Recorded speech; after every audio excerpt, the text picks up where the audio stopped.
اعوذ باللہ من الشیطان الرجیم بسم اللہ الرحمن الرحیم۔ ہیلو ویورز، کیسے ہیں؟ میں عظمت مصطفیٰ اور آپ دیکھ رہے ہیں عظمت ولاگ۔ آج جس ٹاپک کے بارے میں ڈسکس کرنے جا رہے ہیں وہ یہ ہے کہ کیا کسی نابالغ سے کسی جائیداد کا اس کی جائیداد کا سودا کیا جا سکتا ہے، اس سے جائیداد خریدی جا سکتی ہے۔ آج کا ہمارا ٹاپک ہے یہ، اور دوسری بات اس میں ہم ڈسکس کریں گے کہ نابالغ سے اگر جائیداد خریدنی ہو تو اس کا طریقہ کار کیا ہوتا ہے۔ اس سے پہلے جن لوگوں نے ابھی تک میرے یوٹیوب چینل کو سبسکرائب نہیں کیا تو آپ سب سے پہلے میرے یوٹیوب چینل کو سبسکرائب کر لیں تاکہ میری ہر آنے والی ویڈیو آپ تک بآسانی پہنچ سکے۔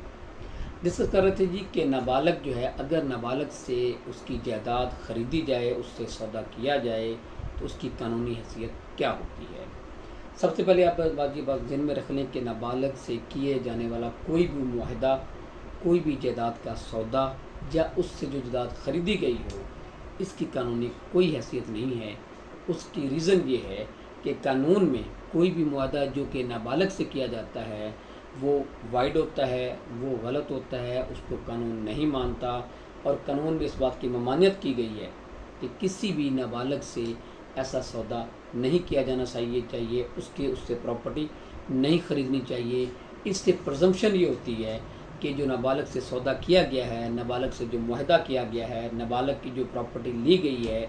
یہ غلط طریقے سے لی گئی ہے۔ اس کو آپ یہ کہہ لیں کہ آپ جو ہے اس کو اس کی پراپرٹی جو ہے وہ ہتھیانے کے لیے یہ معاہدہ کیا گیا ہے۔ معاہدہ کیونکہ نابالغ کے بارے میں قانوناً یہ پرزمپشن ہے کہ وہ اس کی مینٹل اپروچ اتنی نہیں ہوتی، کوئی اس بات کو سمجھ سکے کہ یا کیا میں نے یہ پراپرٹی بیچنی بھی ہے کہ نہیں بیچنی، اور اگر میں نے یہ پراپرٹی بیچنی ہے تو اس کی کیا قیمت ہو سکتی ہے، پیسے کا موڈ آف پیمنٹ کیا ہو سکتا ہے، پیسے کس طرح لینے ہیں، اور کتنے جو ہے قیمت میں یہ پراپرٹی بیچنی ہے۔ کیونکہ اس کی مینٹل اپروچ اتنی نہیں ہوتی تو اس لیے جو ہے وہ نابالغ سے جو ہے وہ سودا نہیں کیا جا سکتا۔ اور اسی طرح سپریم کورٹ نے یہ جو حالیہ 2024 میں ایک فیصلہ دیا ہے کہ اس میں نابالغ کے ساتھ جو ہے وہ معاہدہ کیا گیا تھا پراپرٹی کا، سپریم کورٹ نے وہ معاہدہ کو کینسل کرتے ہوئے وہ اس کو جو ہے اس کا جو انتقال ہوا تھا وہ ریونیو کو یہ حکم دیا کہ یہ جو ہے اس کو انتقال کو کینسل کیا جائے، کیونکہ نابالغ سے کیا جانے والا معاہدہ جو ہے اس کی کوئی قانونی حیثیت نہیں ہوتی۔ اب یہ تو پہلی بات تھی جی کہ معاہدہ جو ہے وہ نابالغ سے جو ہے کوئی بھی کیا گیا معاہدہ یا اس سے خریدی گئی جائیداد جو ہے اس کی کوئی قانونی حیثیت نہیں ہوتی۔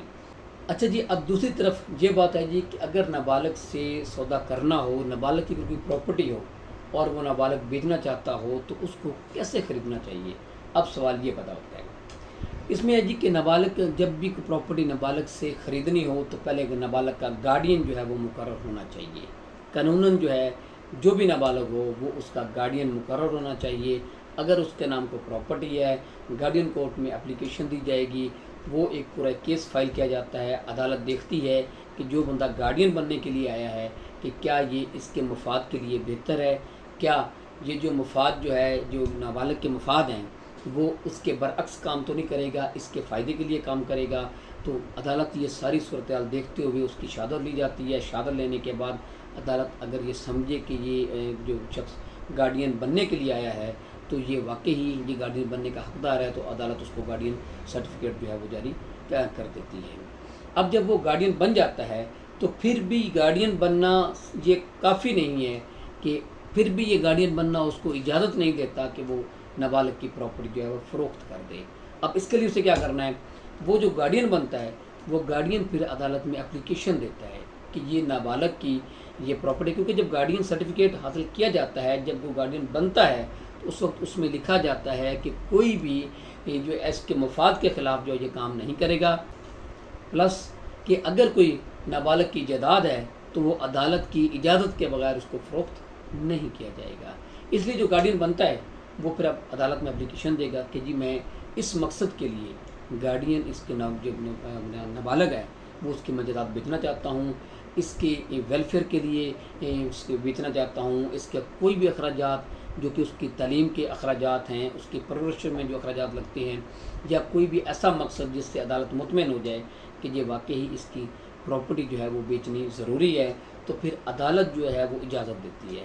عدالت کی اجازت سے پھر بھی عدالت جو ہے وہ اس کا طریقہ کار بناتی ہے کہ یہ پراپرٹی، یہ پیسے جو ہے وہ کس انداز میں وہ صرف ہونے چاہیے، یا جو بھی عدالت جیسے بھی مناسب سمجھتی ہے اس طرح کا حکم وہ کر سکتی ہے. لیکن بات کہنے کا مقصد یہ ہے کہ صرف پراپرٹی نابالغ کی بیچنے کے لیے اس کا جو گارڈین ہوتا ہے وہ عدالت میں درخواست فائل کرتا ہے اجازت لینے کے لیے کہ جی میں نابالغ کی یہ پراپرٹی بیچنا چاہتا ہوں. عدالت اس کو اجازت دیتی ہے, تب جا کے وہ جو ہے اپنا گارڈین جو ہے اس کی جائیداد بیچ سکتا ہے. اب جو شخص خریدنے والا ہے اس کو جو احتیاط کرنی چاہیے وہ یہ دیکھنا چاہیے کہ کیا یہ جو نمبر 1, کیونکہ جیسے میں نے پہلے بتا دیا کہ نابالغ کے ساتھ تو معاہدہ ہو نہیں سکتا. اب دیکھنا یہ ہے کہ یہ جو نابالغ کا جو گارڈین بنا ہوا ہے, پہلی بات یہ کہ اس کے پاس کسی کے پاس گارڈین سرٹیفکیٹ ہے, کوئی اس نابالغ کا گارڈین ہے. نمبر 1 پہلے یہ دیکھنا ہے. دوسرے نمبر پہ اگر اس کو وہ گارڈین ہے تو سیکنڈلی یہ دیکھنا ہوتا ہے کہ کیا اس گارڈین نے عدالت سے اجازت لی ہے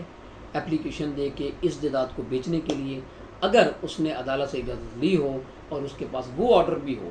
کہ یہ پراپرٹی بیچ سکتا ہے یہ گارڈین, تو پھر جا کے ایکچوئل جو ہے وہ سودا جو ہے وہ اس گارڈین سے ہوتا ہے. تو وہ گارڈین جو ہے وہ اس بات کا اختیار رکھتا ہے کہ وہ پراپرٹی جو ہے وہ آن بہاف آف جو ہے وہ نابالغ جو ہے وہ پراپرٹی بیچ سکتا ہے. تو یہ تھا طریقہ کار کہ کسی بھی گارڈین سے کس طرح پراپرٹی خریدی جانی چاہیے, اور تاکہ اس کو قانونی طور پہ اس چیز کو پروٹیکشن حاصل ہو کہ اگر کل کوئی اس کا ڈسپیوٹ پیدا ہوتا ہے تو آپ کے پاس قانونی طور پر یہ ڈاکومنٹس ہونے چاہیے تاکہ آپ کو وہ جو آپ نے پراپرٹی خریدی ہو وہ اس میں آپ کو کوئی پرابلم نہ ہو. تو میں امید کرتا ہوں اس حوالے سے آپ کو کچھ نہ کچھ جگہ یہ حاصل ہوگی. اس کے ساتھ میں اجازت دیجیے. اللہ حافظ.